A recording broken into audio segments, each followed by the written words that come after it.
for us, I guess for all of us here, it comes down to understanding the client flow. That business that's coming, especially at the early stages where you don't know what to expect. One of the things that, at least for us, it plays a tremendous role is within the first 3 months of every client cycle, you get maybe 6 months time. By then, you get to know your client pretty well.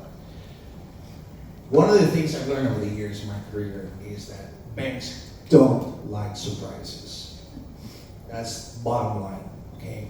First thing I'm gonna hear is, first thing in the morning, tag 1, 2, 3, there is an issue. You either switch it off or you're, right, I'm sure you've gone through this. So what we try to do when we onboard the client is try to understand what is the actual trading experience, what they've been, what you've done before. Is an HFT flow. Even sometimes people tell you it's HFT, it's not. Right? It's nothing toxic about it. It's just that they like to categorize themselves as such. Let's see it to believe it. That's the way we play it. So for us to be aggressive, yet protecting our LPs, the key lies on a small piece of data that you know it as a mockup. Okay? And we have a third-party vendor that facilitates that service to me, and every API connection is being analyzed, sends out, this is market impact of that client, and then you start building on bespoke solutions so that you can cater to pretty much anyone without hurting your partner. This is extremely important. Just like I find myself with our team constantly trying to share our knowledge, the rules of engagement, as a matter of fact, as I like to call them. What are the rules of engagement? Every broker-dealer thinks that there's infinity in terms of liquidity. It isn't. It is OTC bank liquidity. It is limited. And you have to be very cautious how you price clients, what kind of NOP you got out there as a business. We all have our NOPs without DB or so forth. So we have to be very conscious. And I call this a package. If you take all these parameters in place, you know how your client will be priced. You know more or less what sort of execution they should be expecting. But everything in this industry is about communication. Truthfully, no matter what, yes, we have AI. Yes, we have a lot of tools at our disposal. We've done a lot of integrations with some of the best third parties in this industry. For example, we're using Salesforce now. Wow, that's a tremendous piece of information, reporting tools that they facilitate, Zendesk for client communication and so forth. And we see how AI helps us.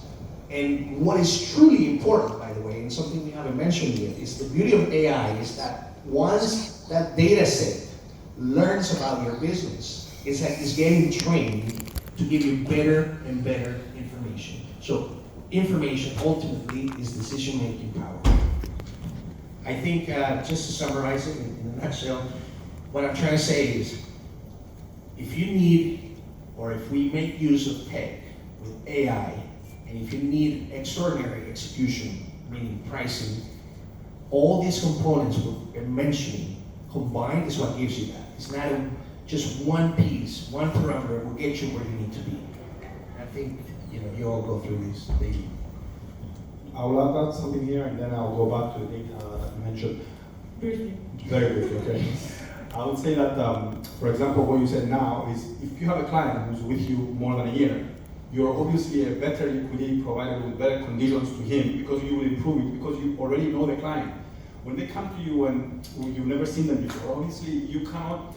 We have also our protection for our concern, right? We need to be careful. So it's not like we want to be the bad wolf. We want to be the right partner and associate.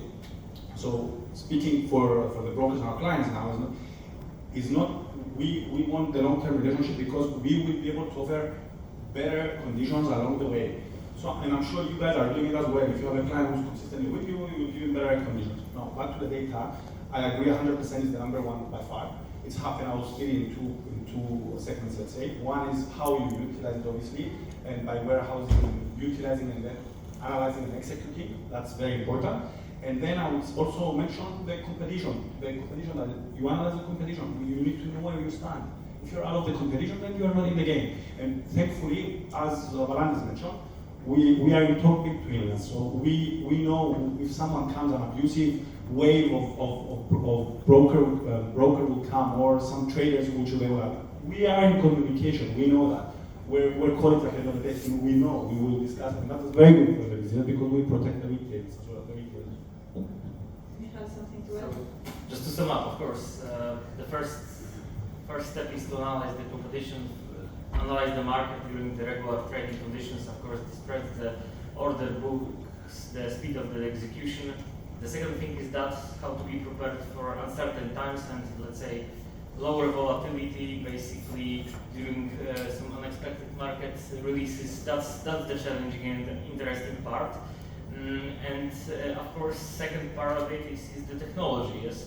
How to make sure that your data are the most accurate, especially that there are several types of instruments, let's say future-based instruments in terms of the indices or cash-based indices, how to make sure that they are reflecting the market in very milliseconds. So there's also technology part in that. And of course, the rest of the points that the gentleman has mentioned. So just to sum up. Happy to see you all agree.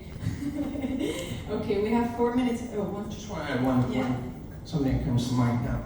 When it comes to pricing, so today it's extremely important that you are fast pricing clients, otherwise you get run over. We see this consistently. You've got to be very careful how you're pricing and how quick you are. Meaning you need some of the best tech out there today. One of the reasons why we only use AWS now, it's not because I want to increase